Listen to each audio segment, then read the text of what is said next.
Bana bir söyle. Bir mi söyleyelim? 1, 2, 3, 4, 5, 6, 7, 8, 9, 10. Ördek, eşşek,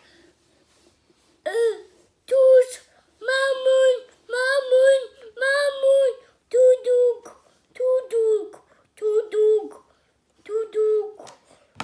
eşşek, tuz,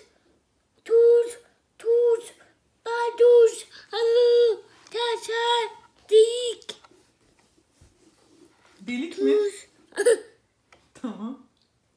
Tuz, halı, köpek, çocuk, kelebek, çiçek, böceği. Tuz, kedi, leylek, ördek. Ama göster bize, göster. Büyük balık, küçük balık, tuzlu balık, pik balık,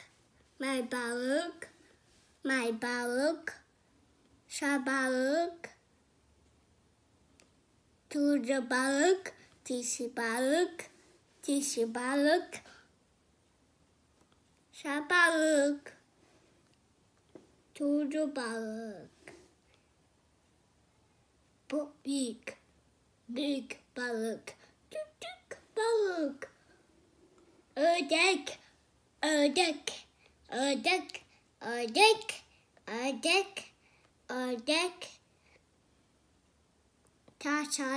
tavşan, baykuş, ördek.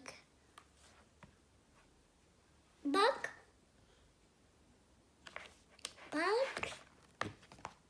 Hı hı. Yengeç. Yengeç. Hı hı. Dede. Kedi. At. Pik balon. Tuzlu balon. May balon. Şabalon. Tuzlu balon.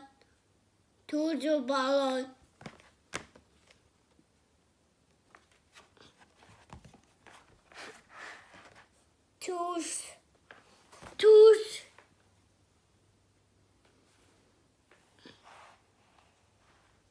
Diğerlerinin adı ne? Onları da söyle. İstemiyor musun? Tamam. Tavşan, pipi, uçeçli hatadı,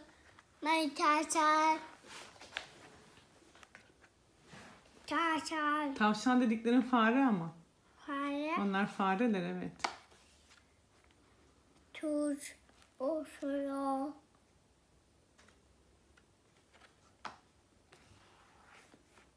Tavşan, pipi, kedi, at, deniz uçağı, Havuç. Hı? Deniz uçağı. Havuç oğlum o, havuç. havuç, tuz, aşağı oldu, yıldız geldi, güneş. Güneşe mi Baykuş. benziyor bebeğim o? Benziyor. Ama o aymış. Aya benziyor bence. Hı hı. Güneş. Güneş mi? Tamam, biraz daha büyümelisin o zaman. Tamam. Hadi bana öpücük yapsın benim oğlum. Hoşça kal Kaan.